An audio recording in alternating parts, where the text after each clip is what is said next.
Welcome to the source. The source. There you go. Source. Hey, get the source. That is excellent news. What's up, everybody? Hope you're all enjoying the your Wednesday so far. Got playoff baseball on, 2-0. I didn't end up betting that Cleveland team total under. It's off to a good start, though. And so says the Tigers. So off to a good start to this playoff. We got playoff baseball all day. Playoffs have been fun so far. Obviously, the premier matchup coming up, Grimace, looking to put... I mean, we were talking about this morning. I don't think there is anything more poetic than the Phillies season being put to rest by the Diaz horns in Citi Field. It would just be too beautiful. It would be we got Diaz arrested, and for the Phillies' final swings of the bat this year to be right after those horns, I'd sleep like a baby tonight, honestly. It would be magical. It's like, this is like moments like that. That's why we play the game, to put the city of Philadelphia to sleep to those horns. Again, by the way, we already disposed of them in the playoffs in the NBA. Sixers put them down. Man, Philly's down bad, huh? You guys need this one. All right. Speaking of which, Phillies Mets in Citi Field. Last night, me and Toast talked about this one. I said my favorite bet was Phillies team total over 3.5. All jokes aside, obviously I'm rooting for the Mets, but all jokes aside, Quintana is overdue to give up some runs here. He's been pitching so well. Did you see the Toast? You see the Phillies lineup? They did some finagling. Yeah, it's their offensive lineup for sure. They're definitely going to suffer on the defensive side with Weston Wilson in there and stuff like that. So they're looking to put up runs. Exactly. They need the bats to get going. Obviously, with Rojas out in center field, the bats are they need the bats to come to play, because their outfield, as far as Weston Wilson, Brandon Marsh, and Nick Castellanos, they're not fleet of foot. Let's just say in a nice way. It's almost like a no-fly zone when Rojas is out there in center field. He covers so much ground and makes up a lot for Castellanos. And I know Castellanos made a pretty decent play yesterday, but that was a good play. Again, to count on him to continue to make plays like that is to count on like Juan Soto to make those type of plays. It's just not going to happen. Quick question before you get into it. Bailey in the comments says Wheeler's going to pitch if the Mets go up early. You think there's truth to that? Nope. Again, that will never change for me. Again, if you are the Philadelphia Phillies, and especially if you're Rob Thompson and they've been to the World Series and the NLCS, and here they are again in the NLDS, I think that you're going to trust Ranger and to get the job done. And then you have the full bullpen behind them. Again, you can't burn him, win the game, and then not have him. Who are you going to go with on Monday? I guess that's a better question to make it simple for everybody. If you want to use Wheeler tonight and you use him, okay. Taiwan Walker. Exactly. Who are you using on Monday is the question. You can't just play it like this. I understand the sentiment, but there's really it doesn't make any sense baseball wise to use Zach Wheeler today at all. If the Phillies can't win a game, they can't win a game. I mean, they've lost. That'd be 3-1. So, and the one game that they won was almost a miracle. So, I completely disagree with the Jose Quintana. He's due to have a bad start thing. Again, he's started in the playoffs already. He pitched well in the playoffs already.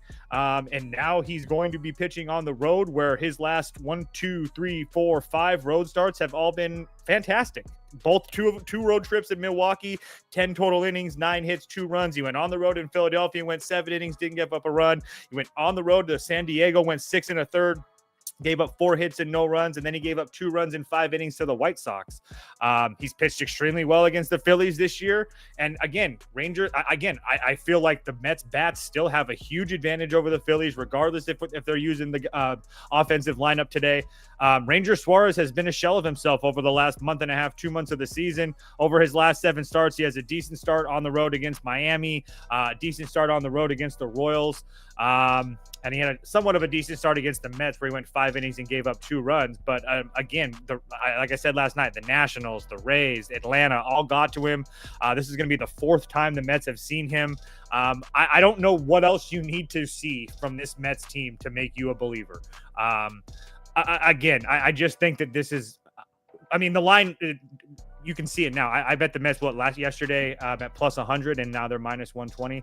I don't think that that's just money pushing that number. I just think that the Phillies are probably dead, and it's going to be really, really hard for them to win this game. So, not to mention the fact that I still honestly, and I know you guys are going to probably disagree, but I think that the Mets have the advantage in the bullpen with Diaz and Budo and Garrett and Stanek all ready to go. When Peterson hasn't pitched in 3 days. I truly believe in my heart of hearts that they have the bullpen advantage. So yeah, like I said, I have a full unit on the Mets money line at plus 100. It's minus 120 now. I also have a half unit on the Mets first 5. I am not worried about the Phillies. Oh, and by the way, if we want to talk about bullpens, Carlos Estevez 2 of the last 3 days with 26 pitches yesterday, gave up a 2-run double, I think, to Lindor. Kirkring Alvarado worked yesterday. Kirkring 3 of the last 4 days, and Ruiz 2 of the last 3 days as well. Like I said, I truly believe that the Mets have the bullpen in the bullpen advantage. They have the bats advantage. I personally think they have the starting pitching advantage. If you want to call that a wash because you trust Ranger, I still take 2 out of 3. Mets win this game.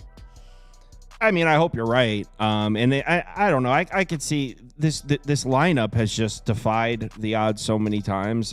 I do think the Phillies are going to score runs today, but that doesn't mean the Mets don't win. My favorite bet, as I said last night on the stream, is Phillies team total over 3.5. Quintana's due to give up some runs, and I feel like we talked about, Philly, if the lineup they're putting out there, their main priority is put runs on the board. They're sacrificing defense to do so. So Phillies they're coming to score runs today, and I think they'll get to 4. Now, the Mets could very well win 7-4. But I think if you ask me, Kyle, give me one bet that you think will hit, I think the way to do it would be Phillies team total over 3.5. Detroit gets through another inning. There we go. Also, Lindor, Vientos, hits, runs, and RBIs, and then parlay their hits together. I'm going to continue to play those guys. They've just been an absolute cash machine for me. So Vientos, Lindor, hits, runs, and RBIs. You can hit parlay, whatever you like. Cool. Let's move on to the next game. Mark Vientos is a stud. My God. Yeah, he's crazy. Next up is Yankees Royals, and I took the over. I took it last night. I actually bet this one too. The first 2, the Cleveland team total under and the Phillies team total over. I said on the show, I didn't bet those. I actually bet this one. I got it at 7.5 last night. After the show ended, I went to bet it, and there was a 7.5. I think I paid like minus 125 for it though, so I paid for that half run. But yeah, I found a 7.5 on ESPN bet. Like I said, runs have been being scored in this ballpark this year. This total's been sitting at 9.5 every single time in Kansas City for pretty much most of the season. And we're getting it down. Well, I got it 7.5, but we're getting it down at 8 with 2 pitchers that I actually expect to get hit up. Clark Schmidt got hit up by the Pirates, Baltimore recently, who they haven't been hitting. Seattle. Yeah, he's getting hit up by lineups that aren't necessarily that dangerous. Now on the road in Kansas City, Royals, as Toast was talking about last night, that lineup's been significantly better in this ballpark all season. And then Seth Lugo, look, his numbers were way better on the road this year. I'm not saying he can't pitch in Kansas City or anything, but the Yankees saw him about a month ago, didn't touch him in Yankee Stadium. I expect the Yankees to get to him here. So I wouldn't mind a first 5 over. I think both starting pitchers get hit up, so I wouldn't mind a first 5 over either, but the reason I just took the full game over is why isolate it to the first 5 when neither of these bullpens are reliable. So in the off chance that both these pitchers end up pitching good games and we're looking at a 2-0 baseball game after 5 innings, I think my over 7.5 is still live, honestly, with these bullpens. So yeah, I bet this one. I took the over. I got it at 7.5. Still like it at 8. Definitely can't argue with the over. I definitely wouldn't argue with that. Like I said last night, Royals first 5, Royals money line, more on the first 5 for me. I can't ignore the pitching advantage for the Royals here today. I understand that Seth Lugo got hit up by the Yankees one time in his home start earlier this year, but he came back and pitched 7 innings of no-hit ball in Yankee Stadium. Has he been a little bit worse at Kauffman Stadium this year? Absolutely. But two of his last 3 starts at home against Detroit, San Francisco, and Cleveland, he's been pretty damn good. Not to mention the fact that his last 2 starts on the road have been really good as well. He already has a start in these playoffs, which leads me to believe that he should be pitching well again at home against this Yankees team. That what are we scared of with this Yankees team? Like, that's what I don't understand it. Yes, they got a little bit of a bullpen blow up, if whatnot, in the first game against Kansas City. But they had 4 runs through 5 in that little ballpark in Yankee Stadium. And I truly believe, and I'll continue to say this, I don't think the Yankees are good unless they hit home runs. And Kauffman Stadium is a far cry from hitting home runs, and it is Yankee Stadium. And Clark Schmidt hasn't been good. Kyle just talked about it, which leads to his over. I get that. But again, Seth Lugo is probably top 3 Cy Young candidate this year. And over his last 7 starts, he has 1 bad start against Detroit, with good starts on the road at Houston, against Cleveland, against the Giants, on the road at Atlanta, on the road at Baltimore as well. Again, he has like 15 pitches. I'm exaggerating, but he has so many pitches. It's crazy. I think that he can keep the Yankees hitters off balance today. Not to mention the fact that we have got like we have a tie. The series is tied, and you have literally no production out of Bobby Witt Jr. And his splits at home and away are completely different. OPS plus 138 on the road, 207 at home. If you want to talk about OPS, 1.117 OPS at home, just nearly an 840 OPS on the road. He's a different player at home. I talked about those splits when it came to Cleveland earlier today. I think the Royals score here today. Again, do I think that the Yankees probably get a couple? Yes, but I think that at this price, all the value is on KC right now. And like I said, I haven't even talked about the Yankees defense and their struggles. I know Soto's made a play. I talked about this again last night. If anybody else in the Royals team was making that, running those bases besides Salvador Perez, he would have been called out. Just again, the pressure that the Royals are going to put on this Yankees defense is going to be very, very high, and I think they're going to crumble. I like the Royals a lot today. Can you, there's some allegations in the comments. Can you address the accusations that you are a Yankees hater? I mean, sure, sometimes. It's just they're so overpriced. He didn't deny it, guys. He didn't deny it. They're so overpriced at all times. I mean, not to mention the world is just in love with the Yankees for what reason, I don't know. I mean, have you guys seen October Aaron Judge? Like, when's the last time in October you went, man, that Aaron Judge is so, look at him. Look at this guy. He's a problem. Never, ever. This rant is going to call us. What's Aaron Judge's first at-bat home run price? Please bet it. I dare you. He's putting one out on the first at-bat now because he talked all this shit. Strikeouts as well. Oh, I forgot my home run prop in the last game. Oh, talk about it. Oh, did you? Right past it. Yeah. Oh, I'm sorry. So you can we don't have to switch back to the other game, but can you put it up? Scoop is fuming right now. Man. So I have a home run bet. Thanks. Sorry, I completely forgot because I don't really do these very often. So where is it at? Marte. There we go. Starling Marte homer plus 900. Hear me out. I know you're thinking, Kyle, Marte doesn't hit for power anymore. Fear not. He takes stronger strikes against left-handed pitching. He's got good numbers against Ranger Suarez, and it's his 36th birthday. Come on. Come on. There's the reason. I was like, there's no way you're like, oh, what do you think? He really had some good swings against lefties. Me and Andy looked. He's got good numbers against Ranger Suarez. He takes stronger strikes against lefty arms, and it's his 36th birthday. Man's putting one out at plus 900. I put $50 on it. I didn't chill. Did you see he's like the number 1 guy on our spreadsheet? Oh, is he really? Expected goal, but no barrel. The barrels percentage says 0, but whatever. He's got like a 600 expected. Maybe I should have went total bases. No, I don't care. He turns 36 today. He's putting one out. I'm on it. All right, let's move on.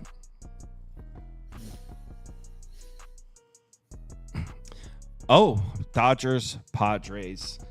So last night was a shellacking for the old Dodgers. Definitely backs against the wall here.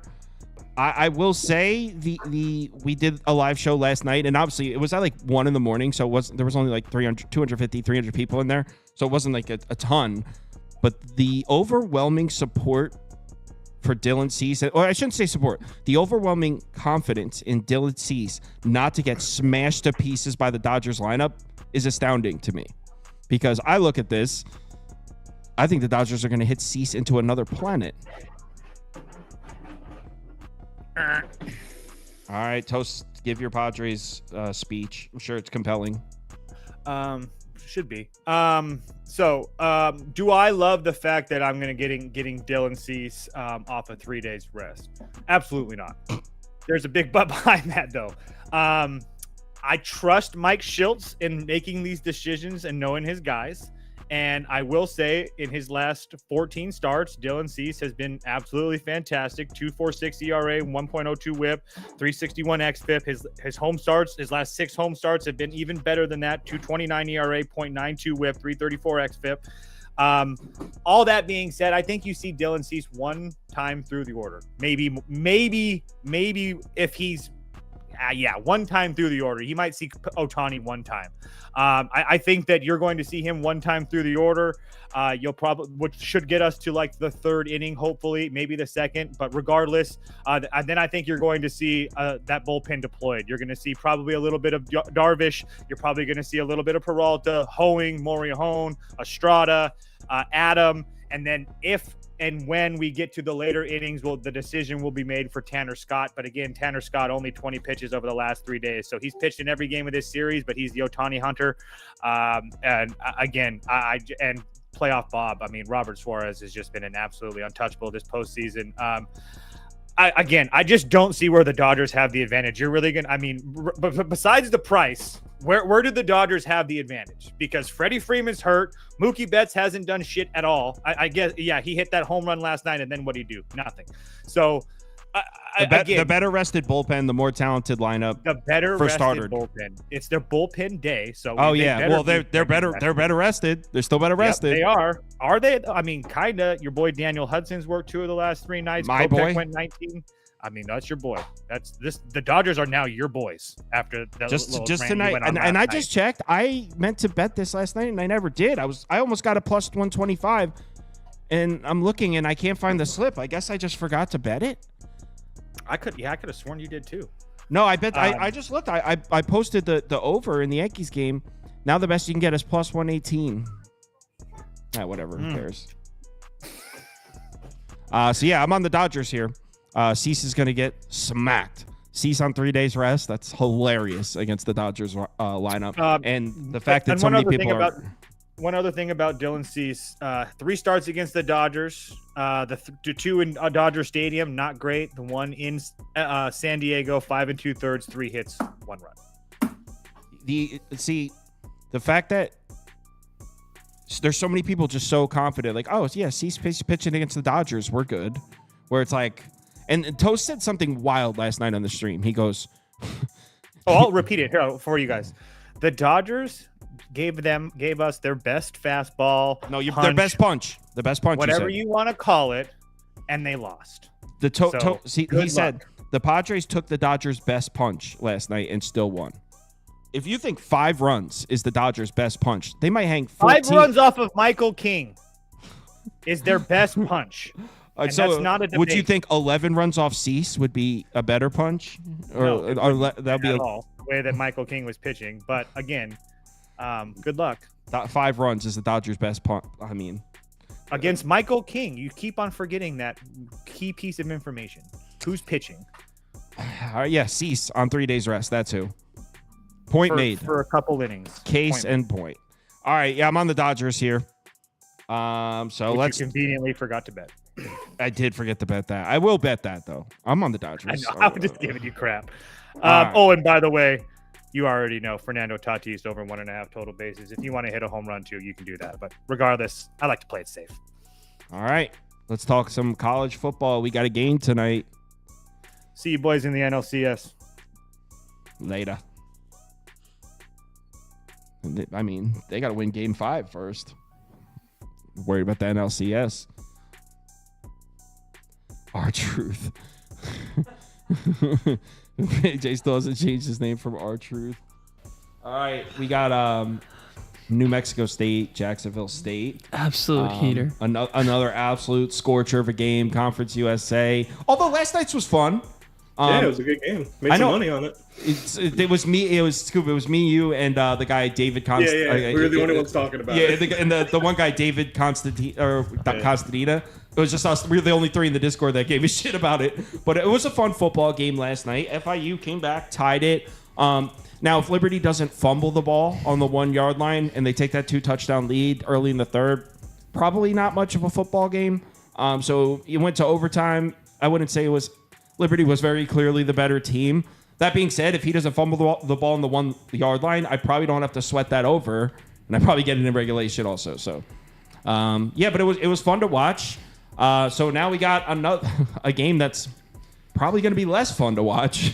New Mexico State, Jacksonville State. And for those of you that don't follow Conference USA football, you might be wondering how New Mexico State is catching so many points. You might remember them. They were in the Conference USA championship, the conference championship last year against Liberty. It's because they lost everybody. Head coach Jerry Kill is gone to Vanderbilt. He took the quarterback Diego Pavia with them. Most of their production from last year is gone. So that's why this team is catching so many points, because this team is a shell of the New Mexico State team that played in the Conference USA championship last year. I put a video out on this on this game, so I'll let you guys go first. But personally, if it's at 21.5 now, there's just no way. But when I did the video last night, it was at 20.5. I said I'd lean towards Jacksonville State, so you could put that graphic up for me, Prop Beaver. At 21.5, there's no way. Let's see if we can find something, like maybe a first half or a team total or something. What do you think, Scoop? Yeah, what a disgusting game this is. This is as bad as the Kennesaw State one last week, but I mean, New Mexico State's a really bad football team. Not as bad as Kennesaw, but I guess it's close. They managed to put up 40 against New Mexico last game, but it's New Mexico. They're also really bad. They were winless with an FCS school loss there in there too. But yeah, 21.5 to a bad Jacksonville State team. I'm not sure. Jacksonville State's significantly worse than last year. The first thing I actually looked at before was obviously taking the Jacksonville State team total over, but then I saw it was 40.5. 40, yeah. Yeah, I don't know if I trust that much. So, I mean, it's crazy, but I'm going to take the points with New Mexico State. I mean, Jacksonville State did give up 24 points to Kennesaw. They're giving up 35 a game on average. And really now that Parker Awad is benched for Santino Marucci, the passing game has gone from extremely bad to below average, which is a huge jump. So he is more accurate, and really I just find it hard to back a bad Jacksonville State team giving 21.5. That's really the point of this. I mean, New Mexico State did give Liberty some issues, and they covered in that game. The only game they actually covered this season. I mean, you could take that for what it is, because we saw Liberty last night. They're not the same kind of team. Yeah, I mean, call me crazy, but I think they can control the clock here and at least play up to their competition on the offensive side of the ball. Marucci's going to find some holes in the middle of the field, which Jacksonville State can't really cover. So, I mean, I'll take a 40-20 win for Jacksonville State. So I'm on New Mexico State here. Oh, Prop Beaver, before Andy goes, can you go screenshot Ball Talk saying, "Can't believe Toast considered Walker Buehler to be part of the Dodgers' best punch"? Because that is golden right there. That is perfect. That is a perfect comeback. I wish I had that. It loaded in the chamber when Toast Walker Buehler, part of the Dodgers' best punch, is hilarious. Anyway, so yeah, Scoop's taking the points. I mean, here's the thing. You said I don't want to lay that many points with a bad Jacksonville State team. And I you guys know, we talked about it before the season. I'm not big on this Jacksonville State team either. But I do have to say that they're trending in the right direction. They're playing much better football these last couple of games than they were early in the season. And I'm not anti-Rich Rod. Maybe he's able to rebuild this program and turn them into a top half team in this conference by the end of this season. It certainly looks like they're heading that way. They're starting to defend the run better.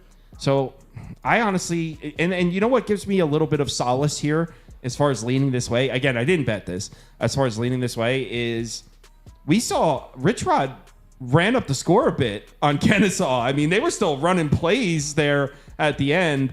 Not in a dirtbag way or anything, but I'm saying like they weren't they were still running through their progressions, like going through the offense, marching down, scoring points on Kennesaw late. If you remember at halftime, that was a football game with Kennesaw. They ended up winning by like 40.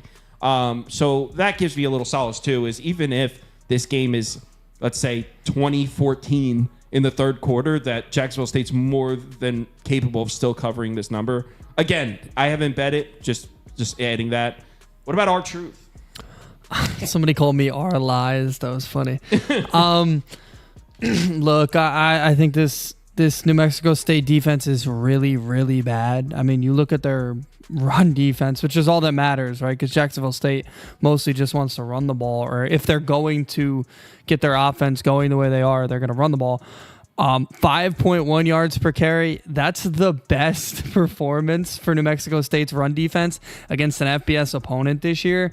They still got crushed in that game. I mean, they got blown out. In the other games, 6.8, 6.5, 6.4. I mean, teams are running all over them, and I'm usually a little hesitant to take a high number like this with a team that runs the ball.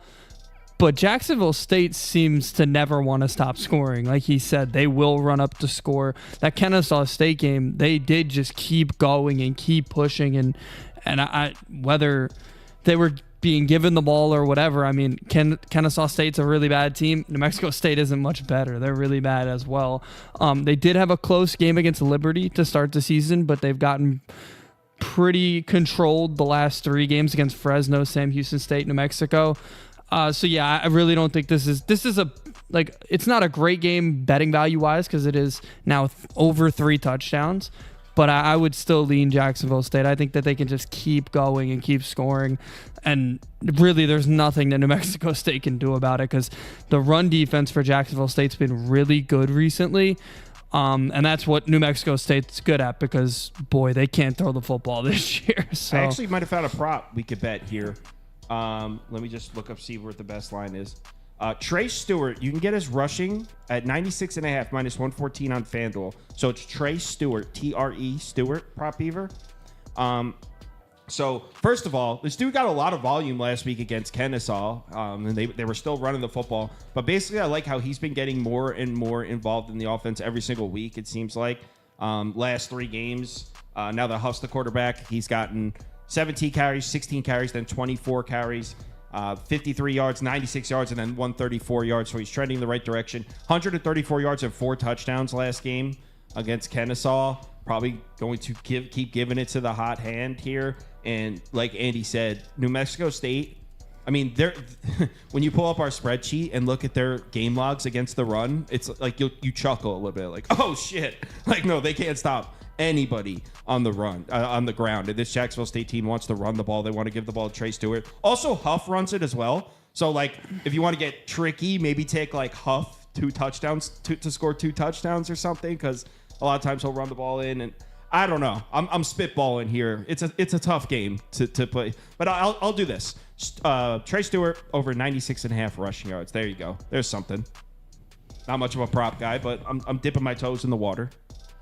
All right, let's talk about the NFL game. Scoop, talk to you later, man. See you tomorrow. Jacksonville, Chicago.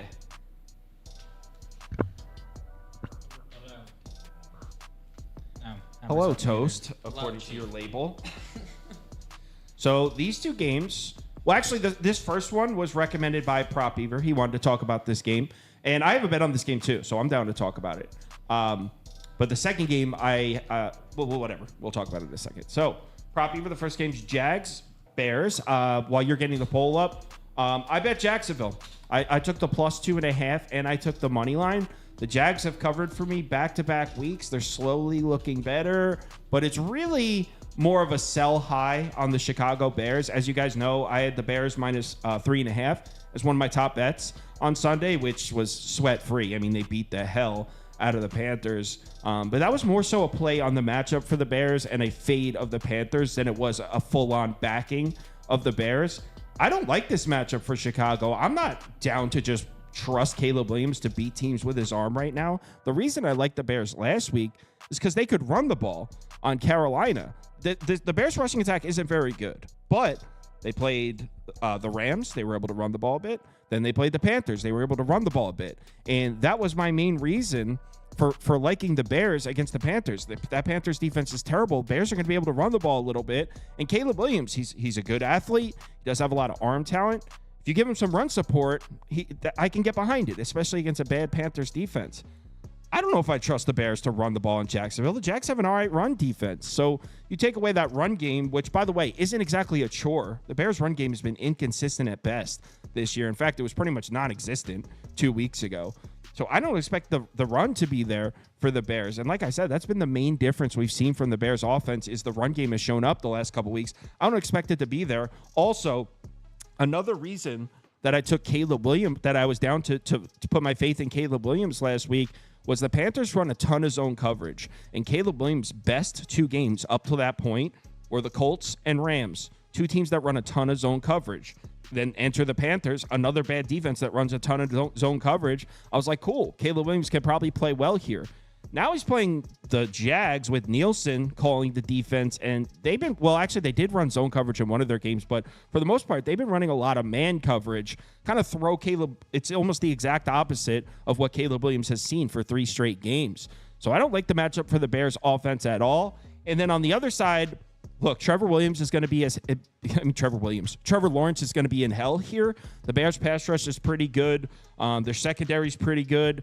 I'm not big on the Bears' run defense. I think it can be beat, and as weird as it sounds, Jacksonville's actually been able to run the ball this season. Tank Bigsby looks pretty good. ETN's kind of yet to get going, but the Jags do have some semblance of a run game. I think they can run the ball on the Bears, hopefully use Trevor Lawrence as a secondary option, maybe out of play action, because I do not trust Trevor Lawrence with that Bears pass rush coming for him.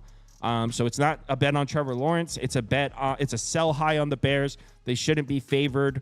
I think the Jags are going to be able to run the ball. I think the Jags win outright. So I am on Jacksonville here. Oh, and thank you. Thanks, Tinker, in the comments. It's in London. It's a home game. Not really, but you know what I mean. They love them over there. Yeah, I'm in the same boat here. Backing. My mic's coming in a bit low here. Let me see. Now I'm coming in a bit higher here. Yes, I am back in the London Jaguars here. The main reason that I like the Jaguars it says Bears on the screen. What? Oh, there. Never mind. Yeah. My screen was frozen. You're good. Okay. I was gonna say, what are you talking about? Yeah. So the main reason that I really like the Jaguars in this matchup is the passing matchup for Trevor Lawrence. So yes, the pressure is going to be getting to Trevor Lawrence. That is the one thing that's going to suck here. The last week, actually, something that stood out to me is just how little the Colts created pressure on Trevor Lawrence. In fact, it was the lowest pressure rate in NFL history that's been recorded. They started recording pressure rates in 2013. He was pressured on 2.9% of his dropbacks. That was the lowest ever. So this is going to definitely be a stark increase. The thing is, Trevor Lawrence has sucked when kept clean and pressured this year, so I don't really think that matters in this one. What does matter to me is the Bears' coverage tendencies. This is a defense that is 9th in zone coverage frequency. Trevor Lawrence has been much better against zone. They're also 8th in single high safety frequency. Trevor Lawrence has been much better against single high looks. On top of that, they're 9th in cover free frequency, and that's what really stands out to me. Trevor Lawrence has been one of the best quarterbacks in the NFL against cover free frequency, and my guy, Brian Thomas Jr., is the cover 3 killer. So Jalen Johnson, he's one of the best cornerbacks in the NFL, but Brian Thomas Jr. is one of the best wide receivers in the NFL against cover 3. I think he's equipped to really go ahead and go and test them out there. And then as you discussed, Kyle, this Bears rush defense thus far has been absolutely terrible. Yeah, ETN looked really bad last week, but the 4 weeks before that, he's looked rejuvenated. We know how good Tank Bigsby has looked thus far. He's looked like one of the most explosive running backs in the NFL. I think that this Jags offense is actually going to be able to move the ball. And then on the other side of the ball, sure, this Bears offense, the pass offense specifically, has been able to get it going. Congratulations against who?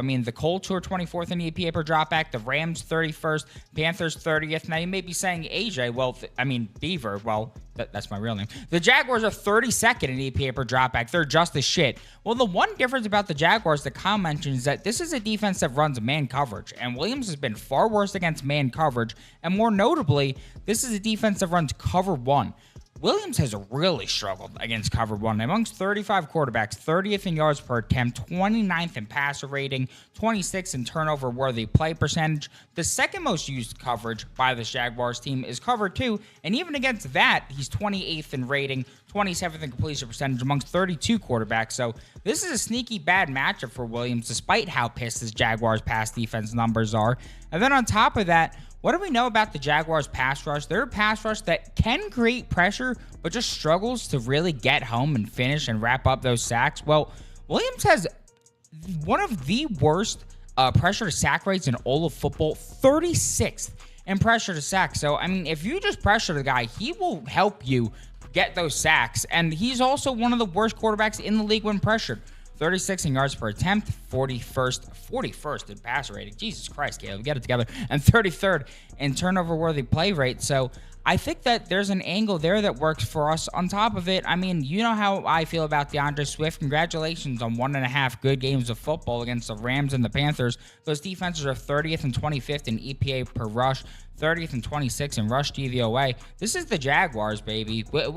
This is a top 12, top 10 rush defense. I think the Jaguars come to play here. I think the Jags win straight up, as you said. Someone asked what percentage the Jags play man coverage. 43.8% according to Fantasy Points data. Third most in the NFL. All right. So, I thought you had a prop too. Nope. 2 props in the next game. 2 props in the next game. Okay. Next up. Washington, Baltimore. All right, so I'll go through this one. So look, obviously what we've seen from Jaden Daniels is crazy. I don't think we've ever seen anything like it, to be honest. I mean, for the first few games there, he was basically perfect in every aspect of playing quarterback. He did stutter a little bit last week against Cleveland, but they still got the comfortable win because Deshaun Watson is breaking records as far as poor play on the field. Twitter, I just typed in during that game when Deshaun Watson threw the pick, I typed in Deshaun Watson on Twitter and was just scrolling, and it was solid comedy scrolling through that. I mean, people were really ripping Deshaun Watson. I mean, deservingly so. He's been terrible. But anyway, here they come into Baltimore, and I have to say, little concerned here for Jaden Daniels in this Washington offense. So, because look, not to take anything away from what they've done, from what Kingsbury's doing, from what Jaden Daniels is doing, whole offense looks excellent. It looks creative. It looks innovative. Love it. But we have not seen Jaden Daniels put in a position where he doesn't have run support. That run game's been there. That run game's been there for him every single game. Now he's going to go on the road in Baltimore, and have you taken a look at the Ravens' run defense numbers so far this year? Nobody is running the ball in the Baltimore Ravens. They're the best run defense in the NFL, and it's actually not even close. So we're about to see Jaden Daniels put under a whole new lens here. What if the run support isn't there, and Jaden Daniels is put into these 2nd and 9, 3rd and 10 situations? It might look a lot different. And I mean, look, Baltimore, we've seen them get cooked through the air a few times in weeks 1 and 2. I mean, Gardner Minshew had a decent day throwing the ball in the Ravens. Certainly Joe Burrow did whatever the hell he wanted last Sunday. So it's not like I think the Ravens pass defense is anything crazy. In fact, it looks like it's like bottom 10, bottom 12 in the NFL, might even out a bit.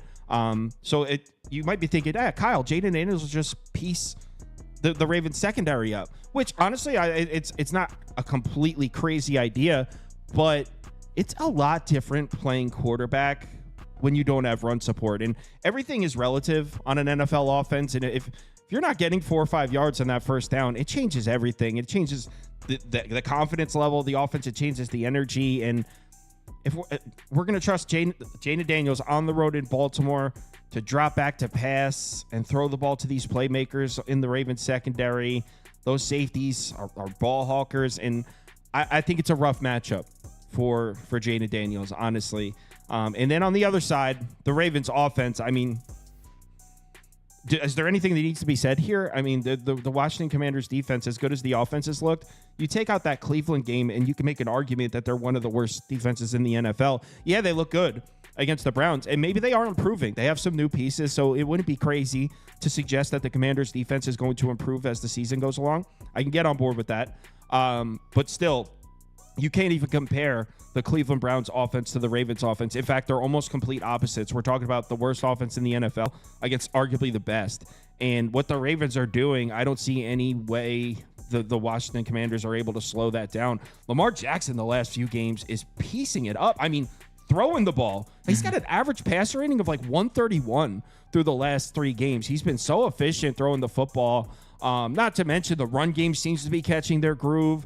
And I just don't see much here that shows Washington is capable of stopping Baltimore. And not to mention, if you want to play the splits game, it's also a bad matchup for Washington. They run a lot of too high safety looks. Lamar Jackson, excellent numbers throwing the ball against that. Excellent numbers throwing the ball against cover 2. Washington runs a decent amount of cover 2. So there's really not much on paper that indicates Washington is able to stop the Baltimore Ravens defense. And if we're going to see Jaden Daniels put in a situation where Baltimore's going to score, so like, all right, Jaden Daniels, give him the ball down 10-0 in the second quarter, and the run game isn't there, we may see him look a lot different. That's all I'm saying. So I'm on the Ravens, but I see no reason to rush this bet. Why would I rush it? I mean, those Washington +7s got bought up so fast. This line opened up 7. Those Washington +7s got sniped. So I just find it hard to believe that it's going to go back up to 7. I mean, if anything, if I had to guess, now no one can accurately predict this with 100% certainty, right? The market's, you know how it is. Sometimes it's inexplicable. So maybe it does go back to up to 7. But if I had to guess, I'd say this has a better chance of continuing to drop than it does going back to 7. So I'm going to wait it out. Maybe I can get a Baltimore -6. Shit, if it hits 5.5, I'm pouncing. So I like the Ravens here. Haven't bet it yet because I'm waiting it out for a better number if possible. Yeah. So in this one, I got 2 bets. First one we'll talk about Jaden Daniels under 51.5 rushing yards. Obviously, it's not exciting to fade Jaden Daniels. Dude has been absolutely prolific thus far, especially on the ground. But even despite being as great as he has been thus far on the ground, he's averaging 60 yards per game, 11.4 attempts per game, 5.3 yards per game. Still under in 3 of those 5 starts, and the 2 starts where he went over, we need some context. One of those was the last game where he faced the Browns. They have one of the most potent pass rushers in football. And the first one was the Buccaneers game.